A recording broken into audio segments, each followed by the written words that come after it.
आज एना उद्घाटन चली दी दिन से जाती आम पाख कहते गोटे शांति जगह से आमर मंदिर उद्घाटन ठाकुर चिरदिन अच्छा जड़े भद्र लोक हिसाब से सरल लोक हिसाब से विशिष्ट कलाकार हिसाब से जीवन 137टा ओडिया फिल्म रे हीरो 33टा बेंगली फिल्म रे हीरो गोटे हिंदी फिल्म रे हीरो महान कलाकार से थिले से आउ नाहंती शोक सृष्टि सभार समस्त आम जोग मृत्यु बेले भी समस्त आम एकत्रित होते ये स्नेह माने चंद्रसूर्य थला पर्यंत पुओ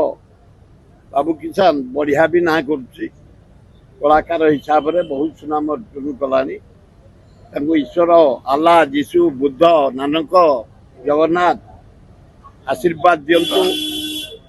सहित संपर्क मोर हुए प्राय 40 वर्ष से छात्र थला बेले आसिक आम पाखे बस उठती गोटे जगह आम लवणगिरी बहुत तपस्या पर आज एना उद्घाटन चली दी दिन से जाती आम पाख कहते गोटे शांति जगह से आम शिव स्त्री के कहती मु लवणगिरी स्टोरी 11 तारिख आमर मंदिर उद्घाटन ठाकुर पूजा आरंभ हम तेणु दुखरे आम समस्त दुखित आत्मार सद्गति हो